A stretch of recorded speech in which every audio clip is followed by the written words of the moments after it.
Norman Ragland and Anthony Tiondon. Mr. Olash, who do you represent?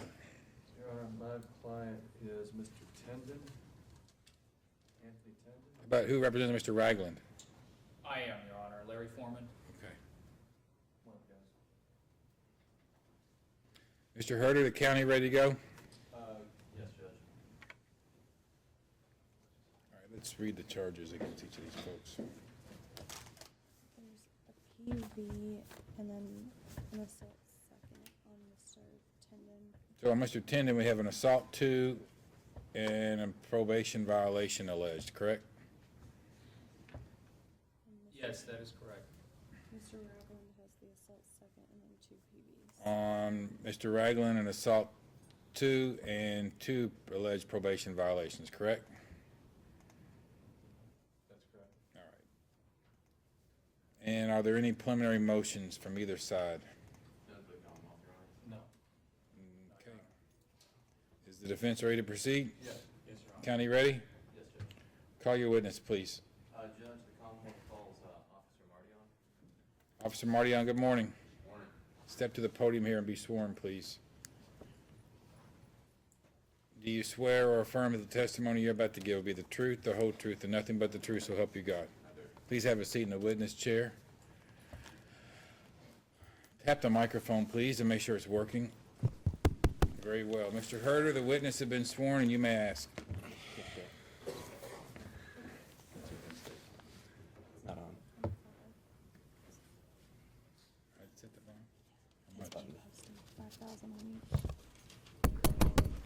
each. Officer Mardion, where are you employed? Louisville Metro Police Department.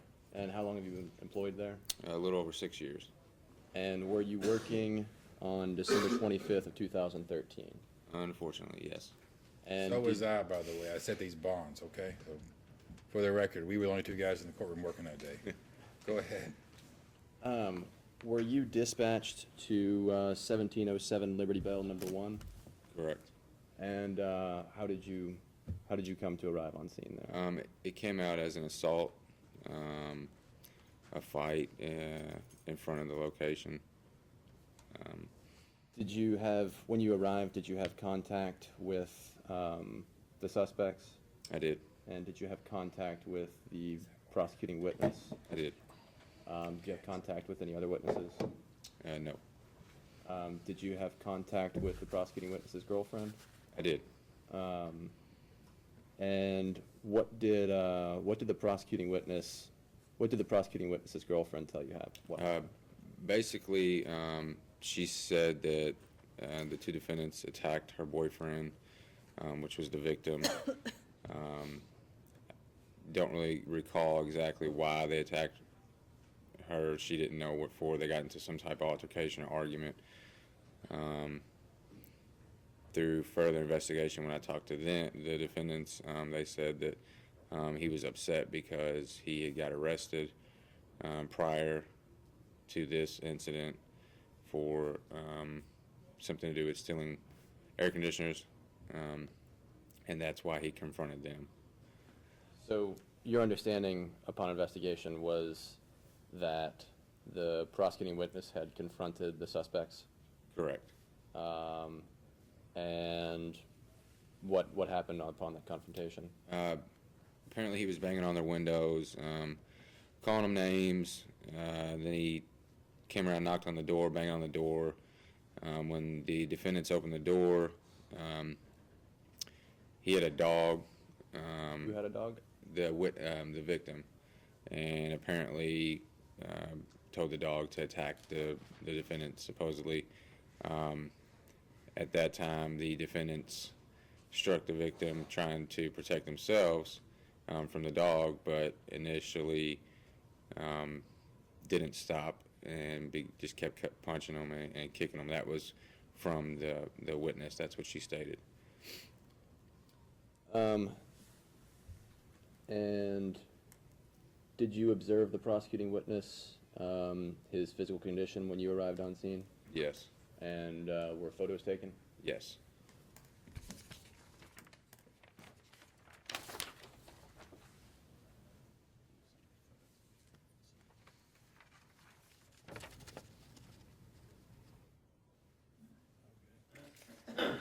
Judge, may I approach the witness? Please. Do you recognize these? Yes. And what are they? That was the witness, or I'm sorry, the victim from that day, that initially I didn't see when I first arrived because he was curled up into a ball, but through investigation throughout the time of the scene, I did make contact and did visually see him. And how does he appear? In serious physical pain. Have you seen the photos, Mr. Olash? Yes, I have. Mr. Forman? Yes, Your Honor. All right, go ahead. Judge, I know we don't normally introduce exhibits of PC hearings, but I'd be happy to introduce two photos. Any Like this objections, almost. gentlemen? No. No, Your objection. Honor. All right. Exhibit for the county, 1 and 2. Did EMS offer any preliminary diagnosis of his condition? They said he was having some memory loss and possibly a broken orbital. And did they offer an explanation as to how it might have been caused? Trauma to the face and to the head. He broken what? I'm sorry? Orbital, Orbital. the bone around your eye, I think. And when you interviewed the suspects, did they tell you anything? They told me basically what happened, that they did, in fact, strike the victim to get the dog away from him and to get him away from the house, but that was basically it. That the victim was upset because the defendants had apparently got him in some trouble prior. And did the prosecuting witness's girlfriend give any idea of how long this attack went on? I don't, 5 minutes or so, I mean, I don't know, roughly. Between probably 5 minutes, 10 minutes or so before we got there. But when you did talk to the suspects, they did admit to hitting the Oh, yeah. prosecuting witness, Yes. striking him multiple times. And they said they hit him. They didn't say how many times, but they did say that they did strike him. And is 1707 Liberty Bell, where this occurred, is that in Jefferson County? Correct. Okay. I don't have any further questions, Judge. Mr. Olash? Yes, thank you, Your Honor.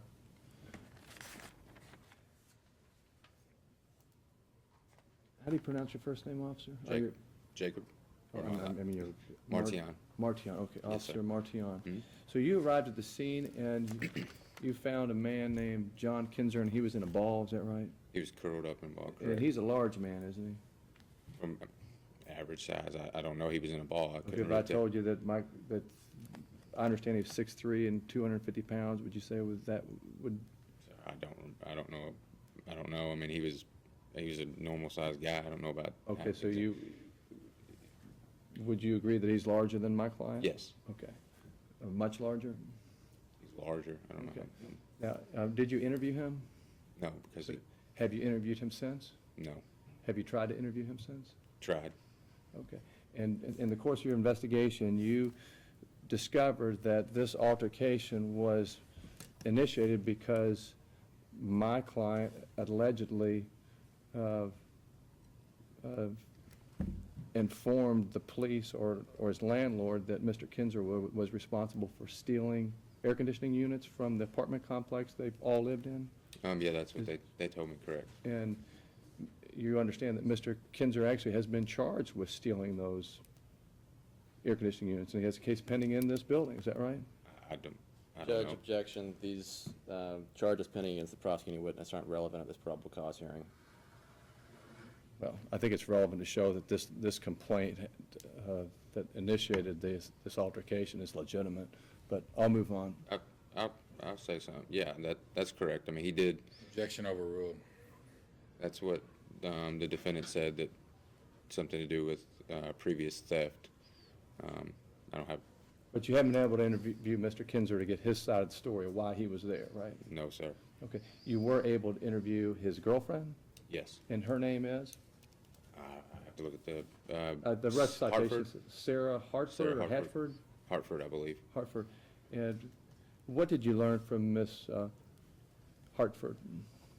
Basically, that's, she said that they were, the defendants and her boyfriend, the victim, were in some type of altercation, and then that's when the punches and kicking and all the other stuff acquired. But she couldn't give you any other information of why Mr. Hartford was over at the defendant's home? Not that I remember, no. Is that the facts, that this fight took place in front of the defendant's home? Yeah, the apartment building. Mr. Hartford does not live in the area where the fight took place? He did at the time, yes. Oh, he was living there at the time? His girlfriend said the day he stayed upstairs with them. Okay. Did you learn anything else from Miss Hartford regarding what took place prior to the altercation? Mm-mm, no, sir. Okay. And you interviewed Mr. Tendon? I did. Did you interview Mr. Ragland? I did. Okay. What did you learn from the interview of Mr. Tendon? Basically, they both said that they were in an altercation. Somebody was beating on the window, calling them racial names and other different names. Then the individual was beating on their front door. When they opened the door, the victim was standing in front of the door, and he had a dog, and the dog apparently attacked Mr. Tendon, and then that's when they retaliated and to get the dog away. Okay. Did you discover why the victim, Mr. Kenzer, was banging on the door? Mr. Tendon said that because prior they got him locked up, or he thought that they were responsible for him being incarcerated prior to another charge. Okay, so previously. So according to Mr. Tendon, he was at home, his door was shut, Correct. and he heard banging on the windows, Mhm. and then he heard banging on the door. Mhm. He opened the door up, Mhm. and Mr. Kinzer was present. Was on the other side of the door, right? Right. That's. And he had a dog with him. Mhm. What kind of dog was it? I think he said pit bull. Pit bull. Mhm. And what took place, according to Mr. Tendon, at that point? From what I remember, it left a mark on his leg from possibly biting him. So the dog attacked Mr. Tendon? From what I gathered, correct from Mr. Tendon, right? Okay. And then what else did you discover? That there was a bite mark on Mr. Ragland as well on his finger. Okay. And Miss Hartford was present during this whole melee? I don't remember if she was for sure or not. That's just, I haven't talked to her, so I don't remember. I have to get the specifics since it's been 3 months. Okay, yeah. From what I remember, yes, she was at some point, in some way present. So you arrive at the scene and you see Mr. Kenzer in a ball and he's beaten pretty badly, correct? Right, correct. And Mr. Tendon, where is he in relation to Mr. Kenzer, who's sitting, laying in a ball position? I believe he was still in his apartment. I think I locked on the door. Think he was what? In his apartment still. Okay. Okay, and Mr. Ragland was, In his apartment as well. okay. Or in And the same where apartment. was Miss Hartford, the girlfriend? She was next to the victim, or Mr. Kinzer. Okay, and you couldn't interview Kinzer, you were able to interview Miss Hartford, and you interviewed Mr. Ragland. I assume Mr. Ragland gave a story that was consistent with Mr. Correct. Tendon? Okay. Correct. Okay. Now, did you do anything else on your investigation? Did you get undercover, any other information? I talked to my sergeant, because I never saw Mr. Kinzer until he was in the ambulance. Actually, a good look at him, because he was curled up when I initially got there. I talked to my sergeant, and then talked to the EMS guys that were working on him, and that's when they stated that he couldn't talk to me whenever my sergeant tried to interview him and ask him what happened. He couldn't talk to her. He couldn't talk to the EMS guys to tell him exactly what happened. So that's why we had to go on the fact of his girlfriend or Miss Hartford, what she was saying we had to go from what she was saying as well. Did you uncover any evidence that would challenge my client's statement that this altercation took place in front of their apartment? Not that I remember, not right offhand, no. Okay, did you uncover any evidence that would challenge Mr. Tendon's version that Mr. Kinzer's injuries were a result of self-defense on behalf of Mr. Ragland and Mr. Tendon? Well, the fact Judge, I'm that, going to object to the question. This isn't the proper time to raise a self-defense. There's no question as to where this occurred, and there's also no question as to whether or not Mr. Kinzer may have been an initial aggressor. Oh, I didn't know that. There is, so based on your investigation, there is no question in your mind that Mr. Kinzer was the initial aggressor? That he, excuse me. I'm fine with that. If that can be something we'll stipulate, I will not move in that line of questioning anymore. Is that where we are, that he was the initial aggressor? sir, I don't know, I You wasn't talk to there. the prosecutor, Mr. Olash, ask him that question. Is that The correct? Are you Commonwealth going to won't stipulate that? he's, no, the Commonwealth will not stipulate that he's the What'd initial you just aggressor. say then, Mr. Herter? You said, that's what you said. That he approached the residence. I misspoke, Judge. Okay, in that case, your objection's overruled. Go ahead and ask him, Mr. Olash, about the self-defense. Okay. Did your investigation uncover any evidence that would disprove or challenge the defendant's version that their actions were all made in self-defense? Do you have any proof that this attack was not, or that these injuries were not justified? I'm not following you. Like, My clients, you interviewed Mr. Tendon, didn't you? Mhm. And he admitted that he did injure Mr. Kinzer, right? correct, And he did tell you that Mr. Ragland was part of an altercation that resulted in injuries to Mr. Kinzer, right? correct, But they also told you that they injured Mr. Kinzer because they were protecting themselves. correct, right? They told you that that Mr. Tendon was attacked by a pit bull. correct, They told you that this took place right in front of their apartment. correct, They told you that Mr. Kinzer banged on the windows and banged on the door before they opened it. correct, They told you that they think the reason Mr. Kinzer banged on the door was because he was upset due to the fact that they told authorities that Mr. Kinzer was responsible for an air conditioning theft at their apartment complex. correct, Okay, so you had a lot of information that Mr. Kinzer was, while he was injured, that he initiated this fight, right? yeah. Okay, and throughout your entire investigation, did you uncover any information or evidence that disproved or challenged anything that Mr. Tendon and Mr. Ragland told you regarding why they did what they did that night? No, Okay, that's all I have. Mr. Forman, you may ask. Yes, Your Honor. Thank you. Officer Martion is, again, Correct. sorry, just wanted to make sure Fine. I pronounced it correctly. Good morning. morning. So you'll have to excuse me if I repeat some of the questions that Mr. Olash has repeated. I'm just doing this on behalf of my client, of course. So the incident has been reported on December 25th, 2013, and you were to report to 1707 Liberty Bell, is that right? Who made the call? I don't remember. I think it was the victim's girlfriend, I believe. The victim's girlfriend made the call to 911, and you were dispatched to the 1707 Liberty Bell location. Okay. Correct.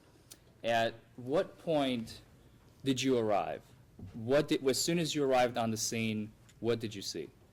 I saw Mr. Kinzer was curled up in a ball next to the front porch. Miss Hartford was next to him, and that was it. When you say he was curled up, where was he curled up in a ball? Where was she next to him? And inside, was it inside the complex? Was it outside? It was outside. Were there any other people present when you appeared? Not that I remember. All doors were closed or open? And I don't know, sir. I Okay. can't remember. So when you arrived, there was no activity. There was nothing happening. No, sir. Okay. But you did report to, dispatchers told you there was an assault and a fight in said location. Correct. And the allegations were that the prosecuting witness has arrived on the scene with a dog. He threw something at a window, we don't know what. That's the first time I've heard of that. Testimony about anything being thrown at a window. I don't know anything about that. Okay. Section overruled. Was there, once the prosecuting witness arrived to the door, he was banging on the door, correct? That's what I gathered. That's what you gathered from your from investigation, Mr. okay. Mr. Ragland, correct. And you have, I'm using your words now, Mr. Ragland retaliated to get the dog away. These are your words, just a few moments ago. So by virtue of saying that they retaliated, that implies what? That initially, Mr. Windsor, what's his last name? Mr. Kinzer, Mr. Kinzer yes. was over there banging on the door. That's, I don't have any disagree with you for that. Okay, he's banging on the door. Now, from your investigation,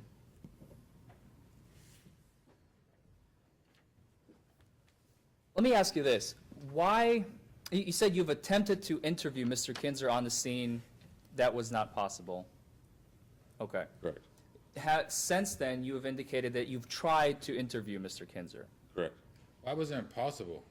Because he doesn't live at the location anymore, and No, I'm talking about the day it happened, on Christmas Day. Why couldn't you talk to him? he couldn't speak.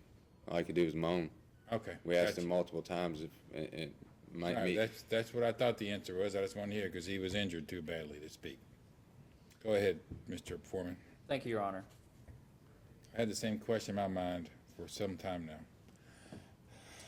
But since then, so it's been just over 2 months, right? The incident was on December 25th, so we have January, February, and March, 2.5 months roughly. Because since he's the prosecuting witness, his testimony is pretty valuable, wouldn't you say so? Very. And why were you not able to speak with him over the course of 2.5 months since the incident? And I'm assuming he has recovered since then. I have no clue, because I haven't talked to him. He moved, and I have no clue where he's at. Have you tried getting in touch with him? You couldn't get him over on the phone, over an address, nothing? Correct. Is he aware that this case is pending against Mr. Ragland and Mr. Dietram? I guess. I don't know. I haven't spoke to him, so, I mean, who knows? I would think so because of his girlfriend, but, I mean, who knows? Because it's what? Of his girlfriend. Girlfriend what? I'm guessing she would have told him what was going on. How would she know? She was present the day. He was arrested? Correct. That these guys were arrested? Okay. Correct. He'd already been taken by EMS by the time they were arrested, I take it? They were, I believe so, right around the same area. They left right before, right? Yeah, they left before. Go ahead, sir. Thank you. So, on that note, have you tried getting in touch with Ms. Hartford since December 25th? Yes. And you were in touch with her? No. When was the last time you've spoken with Ms. Hartford? The day, December 25th. That was the day, okay. So Correct. for 2.5 months, have you tried contacting her? Correct. And no luck, no response, Nothing. nothing, okay.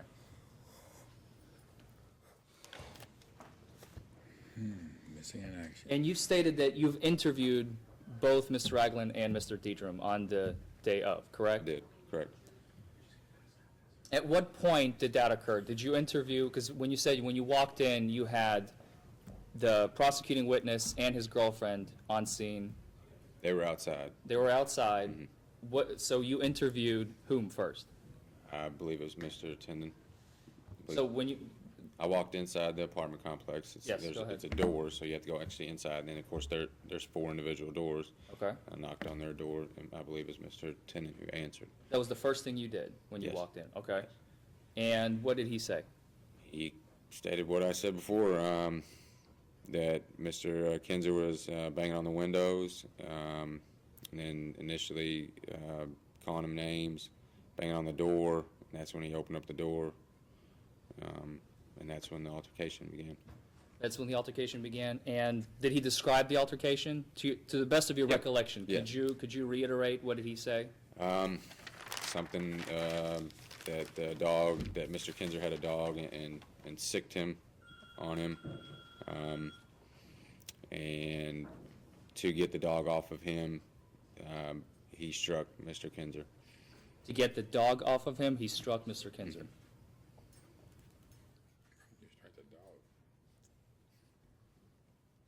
And how did he strike him? Did he specify? With the fist. He punched him. To get the dog off. As far as I know, yes. Okay.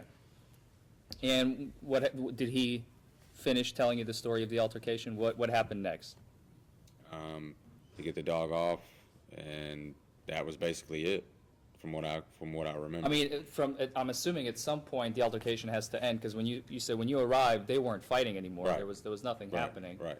So, in your report, it doesn't indicate what happened after you've arrived and interviewed Mr. Ragland. So, Mr. Ragland, when he was being interviewed by you, how did he say the altercation terminated? Whenever, I guess, Mr. Kinzer was on the ground. I don't remember how. I mean, there was no really way it ended. They didn't specify, or I don't remember them telling me. And what happened to the dog? When you arrived, where was the dog? The dog was nowhere to be found when I arrived. I believe Mr. Tennant said that they took it upstairs. I guess the girlfriend, or maybe, I don't know who took it upstairs. But there was no dog on scene that I saw. Did you see the bite marks I did. on Mr. Ragland and Mr. Dedrum? I did. You did? Mhm. And where were these bite marks on their person, on Mr. Ragland's person? I believe it was on his finger, and then Mr. Tennant, I believe it was on his shin. So just one bite? From what I can tell, yes. Just There were no other bites anywhere else on the body? not that I remember, no. Not that you remember, okay. From a dog. And once you've completed interviewing Mr. Ragland, Mr. Dedrum, what is it? Tendum, I'm sorry, Mr. Tendum. It's fantastic work on. You couldn't interview Mr. Kinzer, but have you spoken with Ms. Hartford on that day when you arrived? I did that, no. My sergeant spoke with her. I did not speak with her. So you did not speak with her directly at all? Maybe for a split second. I mean, I don't recall if I very briefly if I did.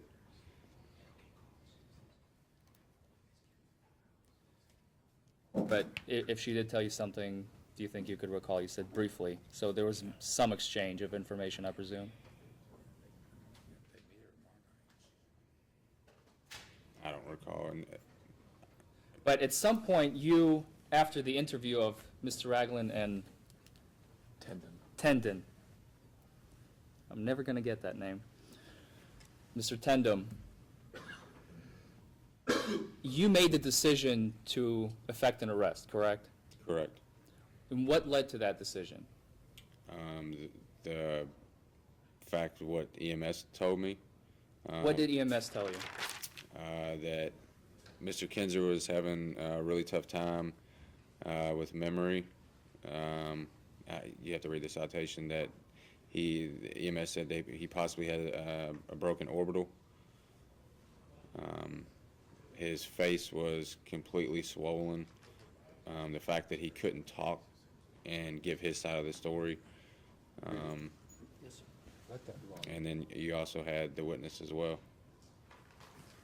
So your decision to effectuate an arrest was made solely on the basis of the injury to Mr. Kinzer? Correct.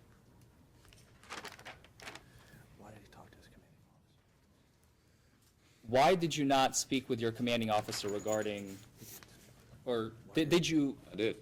You did? Yeah. And what did he tell you that Ms. Hartford told him? She told me that they got into an altercation and that they repeatedly struck Mr. Kinzer until we arrived or until EMS got there. So given your report, as Mr. Olash has asked you as well, it is not very reasonable to rule out the possibility that this was done in self-defense. But you don't have the facts aside from the witness testimony, correct? Correct. No further questions, Your Honor. All right, we're going to take just a break. Officer, just, you're welcome to get up for a moment while I call these attorney's cases. You can sit with the prosecutor if you like. All right, let's call some cases, Deputy. John Ridgill. John Ridgell. Judge John Barrett for Mr. Ridgell. That was on yesterday, and I was supposed to make a motion to ROR the bond, and I didn't, so I put it back on for today. County No has objection, new bond, ROR. Is there a Go pass back- date? Yeah, go back to the date it was on, which is, 3/24. Thank you, John. thanks, Judge. Abdallah Salih. Abdallah Salih.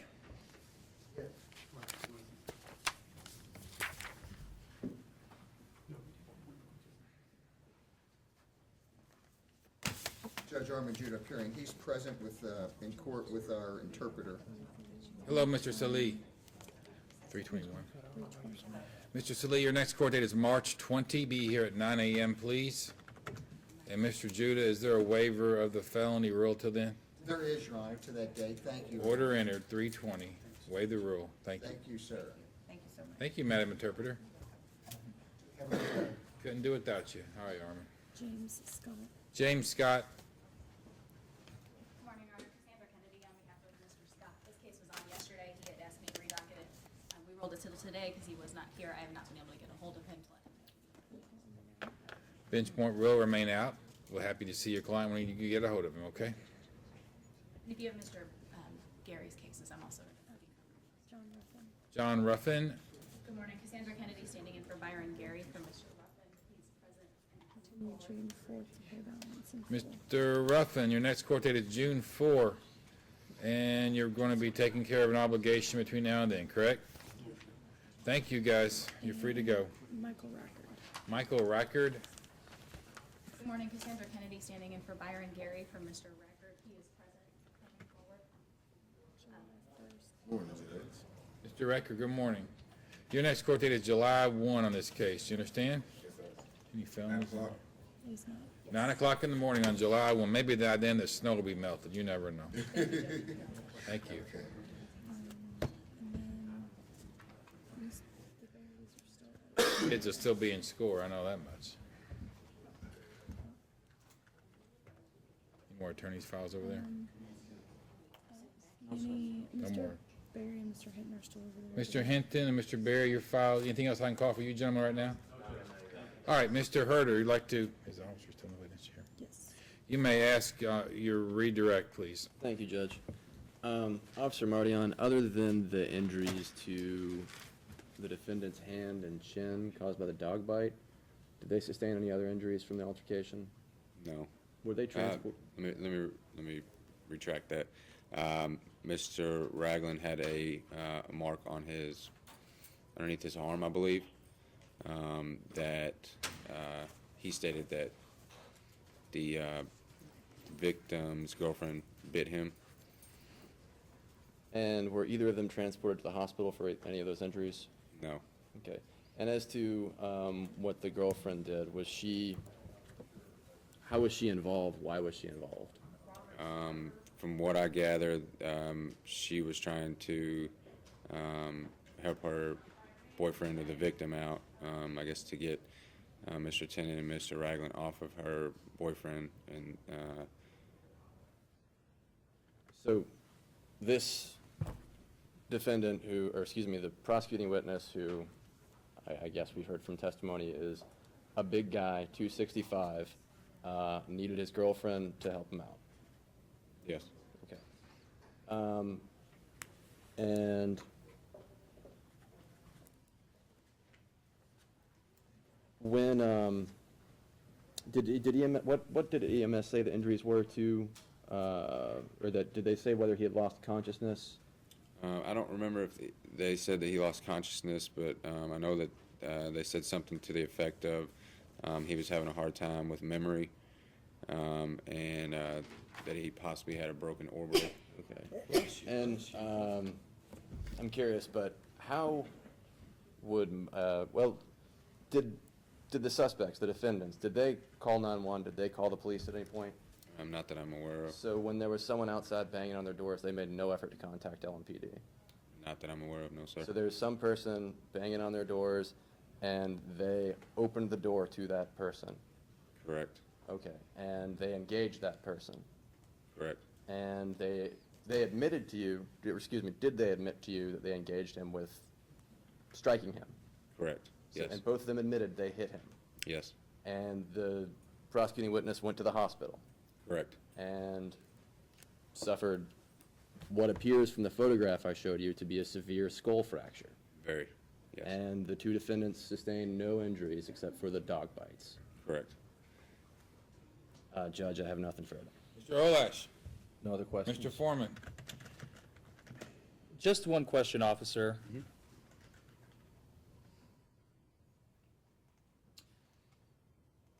There is nothing in your report that indicates you have interviewed Mr. Ragland or Mr. Tendam. Since December 25th? Yes. Do you have any officer notes, any sort of, I mean, everything you're recollecting is from memory, correct? Correct. You have taken no notes aside from what the, let me see the report here. So this report is based solely on what evidence? Day of the initial from I mean, from what you gathered from whom? Which person? my Or sergeant, persons? Let him answer the question, Mr. Forman. My apologies, Your Honor. from Mr. Tendon, Mr. Ragland, my sergeant, and witness. No further questions, Your Honor. Thank you, Mr. Forman. Officer, you may step down. Sir? Thank you. Mr. Herder, No further witnesses, Your Honor. that is the case for the county. Yes, Judge. Mr. Olash, Yes, Judge, I would ask that the court dismiss this action on the basis that the victim's injuries were received in self-defense. And as the court's aware, self-defense in Kentucky is measured on a subjective basis. It's not what Mike Tyson or you or I would have done. It's what the accused did on that night. Was it reasonable from their perspective? And here we have Mr. Ragland and Mr. Tendon at their home on Christmas Day at 6 p.m. when they hear banging on the door and a man yelling and screaming at them. The man's banging on the windows, banging on the door. When Mr. Ragland and Tendon open up the door, on the other side of the door is a large white male, much larger than them, and he's screaming at them because of the allegation that my client and Mr. Ragland had told on him, and which resulted in his arrest, the victim's arrest for theft of stealing air conditioning units from the unit that they all shared. Mr. Kinzer wasn't there alone. He was armed with a pit bull, and the argument escalated to the point where the pit bull attacked Mr. Tendon, and he went to the ground, and then it turned into a big melee. Now, the court is really not authorized to take a real simplistic view and just determine whether self-defense is applicable based on comparing the injuries. The court has to look at the entire circumstances, and primarily I think two things that are real important is where and when this occurred, the motive of why the parties were together, and how did this episode end. It ended without the police intervening. It ended without other neighbors intervening. It ended because the defendants determined that they were no longer in danger, and at that point, Mr. Ragland was able to make his way out to where he was found in the ball in front of the yard. So his injuries were a result of self-defense, and as soon as the defendants realized that they were no longer in danger, that's when they went and left the scene and walked into the house and fully cooperated with the police. But I understand that Officer Martion was in a bad position or tough position for a police officer because he was at the scene and there was a person that was seriously injured, and he testified that the decision to charge was based solely on what EMS told him regarding the seriousness of the victim's injuries. But here we are 2 months later, and now the the county's in a position where they have to establish to the court that their prosecuting witness truly was a victim. And that can be done by further investigation to show whether self-defense was justified. And the county was fully aware that the self-defense was going to be used in this case, and there is no proof. There is absolutely no proof that Mr. Kinzer's injuries were the result of unprovoked attack. He came to the scene, he started the fight, he brought his pit bull, he was the initial aggressor, and he got beaten up pretty bad. But it was justified, and I'd ask that the court dismiss the charges against both these men. Mr. Forman. Yes, Your Honor. I would like to reiterate all the arguments stated by co-counsel and also add that the charge against my client specifically states a person is guilty of assault in the second degree, this is the relevant portion, when he intentionally causes serious physical injury to another person. Now, the officer has stated that, and I'm going to be using his words now, the defendants retaliated to get the dog away. They sicked the dog on him. Those two are direct quotes from the officer. This is what he gathered from the investigation.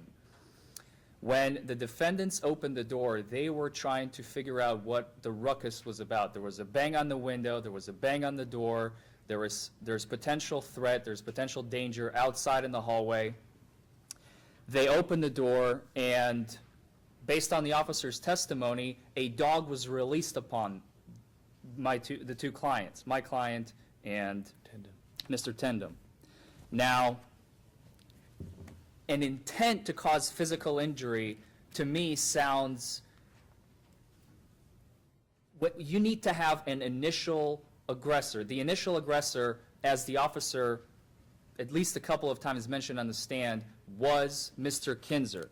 Now, in order for intent to commit physical injury, you cannot be the initial aggressor. You cannot have once an individual is inside a house and he is being attacked, he has a right to defend himself.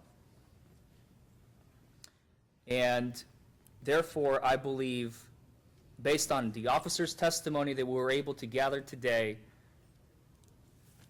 there is no probable cause for the charges against my client. Mr. Herder. Your Honor, there is no basis for an immunity based on self-defense claim.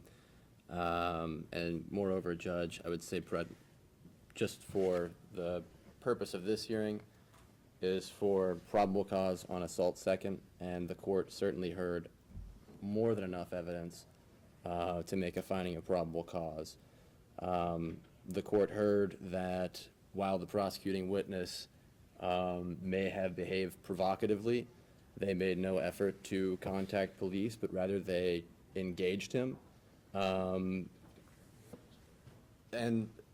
self-defense makes absolutely no sense here, because the first step in self-defense would be to not open the door and not engage the prosecuting witness, which they did. And They didn't need the police that night, did they, man? I'm sorry? They didn't need the police that night, did they? Evidently not, Judge. Sorry, I lost my train of thought. They both admitted to the officer upon his investigation that they did strike him. They beat him so badly that while he was being beat, he needed his girlfriend's help. And they had no injuries that required any medical attention, but the prosecuting witness was hospitalized with a skull fracture. Judge, I think there's absolutely no question that there's a basis for a finding of probable cause against both of these defendants, and that this claim of self-defense is inappropriate, and there's no basis for it, Judge. As to both defendants. Just a moment, please. It says, officer dispatched to above location and fight general trouble. Once on scene, officer spoke with witness number 2, in which she stated above and co-defendant struck victim in the face several times with both fists, causing swelling to both eyes and face. Once LEMS was on the scene, they stated a possible broken orbital bore to right eye. Victim was in so much pain he could not talk to officer and to relay what happened. LEMS also stated that victim was having a hard time opening his eye. Victim was in serious physical pain. LEMS also stated that victim was having major memory lapses, as well as memory issues due to being struck in the head. So I guess both say the same thing. Well, these guys' records like spice. Mr. Tindon, and that was his citation. I'm sure both are the same. He has assault fourth degree from 10/5 of 12. Conviction. Yes. CD time. 365. And then he has a decent first from 2010, an attempted wanton first from 2009, and a CCDW from 2008. Year was he born? 78. And then Mr. Ragland, because his wasn't in there, but I pulled his record up. He has a wanton second from December 19th of 2013, 180 CD. Damn. He has a case from 2010. There's an assault 4 that it looks like there was a PV and the CD time got restarted on April 2nd of 2012, 324 CD. What kind of case was that? Assault 4. Yeah. A no insurance from 2011.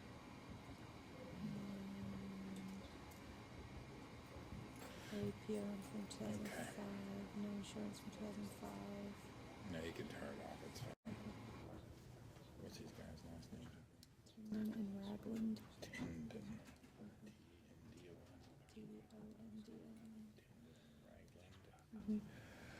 All right, the court has heard the testimony of the officer, and regarding Mr. Tindon, the court does find probable cause. Regarding Mr. Ragland, the court does find probable cause. I believe the issue of self-defense is something, Mr. Olash, Mr. Forman, that should be raised in circuit court if the grand jury, and I say if the grand jury does indict your clients. I would further find that it would occur to me, occur to the court that the extent of the injuries that the prosecuting witness sustained were rather, not rather extreme, were extreme, and that perhaps there was a less conclusive way to end that experience short of the injuries that the prosecuting witness did sustain. I've also looked at your client's records. Mr. Herter, both these gentlemen have CD time from recent events. One was a wanton endangerment 2. The other is an assault. One has a wanton endangerment 2nd conviction recent. The other has an assault 4 conviction recent. Carrying concealed deadly weapons. The records are pretty extensive. I'm surprised the county didn't file a motion to revoke. And we've got the PVs up here, Judge. Oh, the PVs are up here. Okay. Yes, Judge. But regarding these cases, they will be referred to the grand jury. What's that week, Rudy? The 14th of April. For the week of April 14, 2014. So with regards to that, the matters I refer to the grand jury for that week. Okay, thank you, Your Honor. Thank you, Your Honor. Thank you. Judge, I'd move to increase bond as a material change in circumstance. I'd ask the bond be increased to $5,000 full cash on each defendant. That motion will be heard. Mr. Olash, your response? My response is, I think that if there's any change in circumstance, the change in circumstance favors the accused because of the evidence has, and I believe it was you, Your Honor, stated at the beginning of the hearing that you set the bond, and I assume it was set on what you discovered based on the complaint.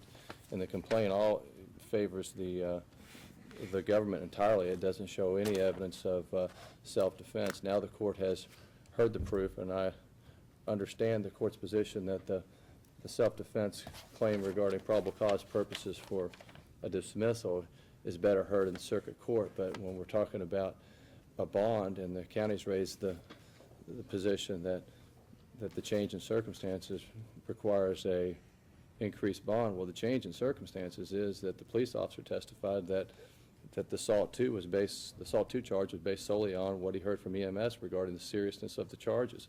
That is in this complaint. The officer has testified, I won't reiterate everything, you heard it, that this episode took place at my client's house on Christmas Eve, that even the county attorney admitted and then retracted that the alleged victim was the aggressor, was the person who started this melee. Mr. Forman? So I would ask that the court leave the bond at the same. Yes, Your Honor. I would like to agree with everything that John Olash has said, and also state that the bond that was placed on this case was, again, with Your Honors, you heard all the evidence when you set the bond initially, and there has been no real change in circumstances that I can see that the county is pointing to. So I don't see a reason why bond should be increased, and it would be. I think the judge who said this bond was very wise, and I think that the bond was perfect then, it's perfect now. Motion bond increase is denied. Thank